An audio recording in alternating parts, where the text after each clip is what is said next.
is now proposing amendments on the County Government Act to define their roles. However, Attorney General Justin Muturi says amending the County Governments Act to set aside deputy governors' roles and duties is close to impossible because it will interfere with the structure of the government.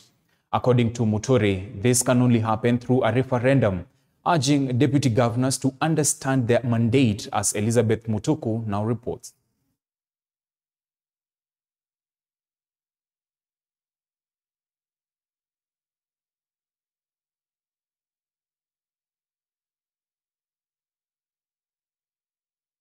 In the recent past, power tussle and conflicts between governors and their deputies has been witnessed, as well, with DGs citing mistreatments by their bosses in the event they raise accountability questions, among other issues, thus remaining to be seen and not to be heard.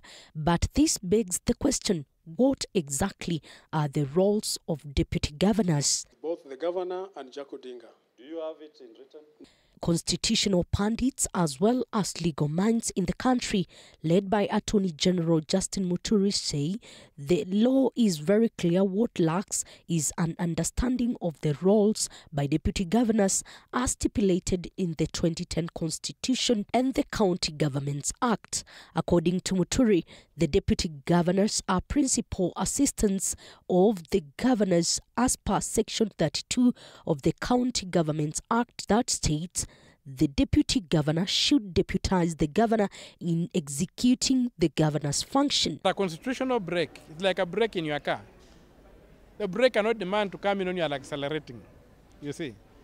So there are safety mechanisms, okay? Or like that airbag in your car. It comes at the time when it's necessary. When the governor is incapacitated, then you don't create a vacuum. The deputy comes in. So a deputy, for me, should do what Moi did to Kenyatta. For those who remember the history of Kenyatta, you may be too young. Moi became a fool when he was in the presence of Jomo Kenyatta. He had no evil, he saw no evil. He was there, you see. If you go counties where the deputy governors want to be co-governors, that is where you face a lot of problems. As a Senate and devolution, we have tried to, we don't need, and you know, let us in this country avoid being prescriptive. We don't need a prescriptive law that says, stand there, sit there, do this. There is the goodwill, the good faith within the governor to reassign duties. And I've seen even counties that have done without the law. I know a number of deputy governors who governors have gone ahead and assigned them specific duties of being CCMs. So as at now, we don't need to amend the law. I want to advise the deputy governors remain as deputy governors. Article 175, Section 5 of the Constitution says that when the county governor is absent, the deputy county governor should act as the county governor. Further, it states when acting in office, the deputy governor should not exercise certain powers of the governor. He or she cannot nominate, appoint, or dismiss anyone.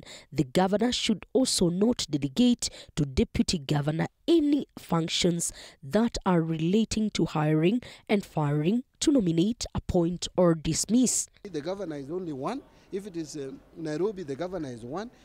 You are deputy to the governor. Let them deputize governors. Let them not try to create their own centers of power.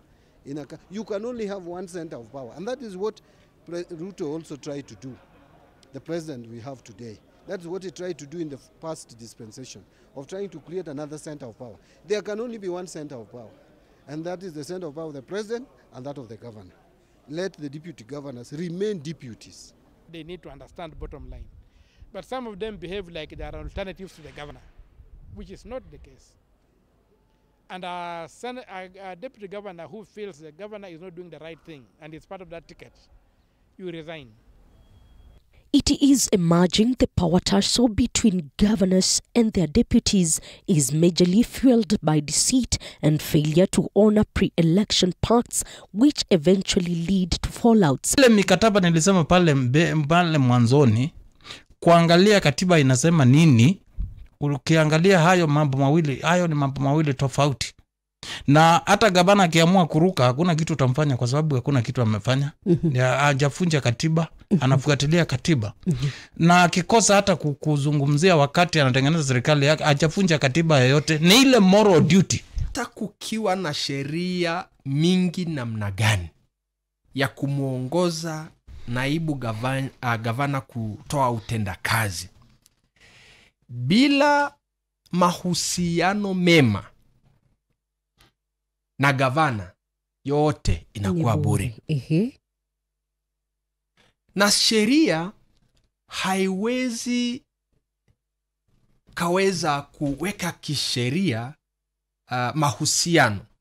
Ni vigumu mahusiano kuwekwa kwenye sheria. Elizabeth Mutuku, TV 47, Nairobi.